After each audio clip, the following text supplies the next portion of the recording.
Hello, আসসালামু আলাইকুম রহমতুল্লাহি ওয়া বারাকাতুহু। ইমান যদি ঠিক না থাকে কি হবে এত ধন সম্পদ দিয়ে? দুদিন পরে তো দুনিয়া ছেড়ে চলে যেতে হবে, তখন এই ধন সম্পদের তো হিসাব দিতে হবে। কিন্তু ইমান ঠিক রাখেন, যার যার হক সে পালন করেন এবং মানুষের সাথে ভালো ব্যবহার করেন। আপনি যদি মানুষের সাথে ভালো ব্যবহার করেন, মানুষও আপনার সাথে ভালো ব্যবহার করবে। মানুষকে যদি শ্রদ্ধা করেন, মানুষ আপনাকে শ্রদ্ধা করবে। এজন্য বলি, টাকা পয়সা দুনিয়ায় কিছু না। এই 2 দিনের দুনিয়া, আপনি আমি সকলেই চলে যেতে হবে এই দুনিয়ায় সব কিছু ফেলে। কিন্তু ঘর কথাবার্তা সকলের মনে থাকবো, আচরণ মনে থাকবো।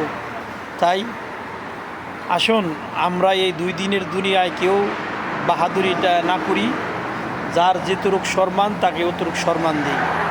তাহলে আমরা ভালো থাকবো, আপনি ভালো থাকবেন এবং সকলেই ভালো থাকবে।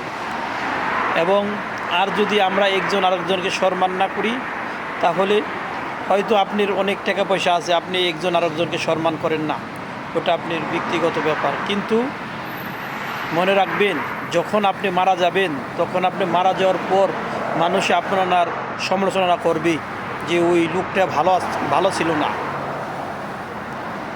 ওই লোকটা ভালো ছিল না। কিন্তু আপনি একটা জিনিস মনে করেন, আপনি যদি আপনার পাশের বাড়ির লোকজনের সাথে খারাপ ব্যবহার করেন, খারাপ আচরণ করবেন, কিন্তু বিপদে পড়লে ওই পাশের বাড়ির লোকজন এগিয়ে আসবে না, কারণ আপনি তার সাথে খারাপ আচরণ করেছেন। আর যদি পাশের বাড়ির মানুষের সাথে ভালো আচরণ করেন, অবশ্যই আপনি বিপদে পড়লে তারা এগিয়ে আসবে। তার জন্য বলি, যে সমস্ত ভাইবেরা যারা আছে অহংকারী, এবং তারা এই অহংকারে পরিত্যক্ত করেন এবং মানুষের সাথে ভালো ব্যবহার করেন, পাশের বাড়ি মানুষের সাথে ভালো ব্যবহার করেন, আত্মীয় স্বজনের সাথে ভালো ব্যবহার করবেন। দেখেন, আপনি একজন বিপদে পড়ে, আপনার বিপদে পড়লে আপনার আত্মীয় স্বজন এগিয়ে আসার আগে করলে আপনার পাশের বাড়ির মানুষ এগিয়ে আসবে। কেন?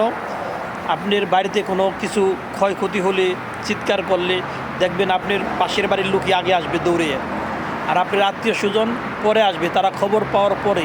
কিন্তু আর পাশের বাড়ির মানুষই আগে আসবে। তাই সকলেই আমরা আশেপাশের আত্মীয় স্বজনের সাথে ভালো ব্যবহার করি এবং তাদের সাথে ভালো কথাবার্তা বলি, কেউ বিপদে পড়লে এগিয়ে আসি। তাই সকলেই ভালো থাকবেন, সুস্থ থাকবেন। আসসালামু আলাইকুম রহমতুল্লাহি ওয়া বারাকাতুহু।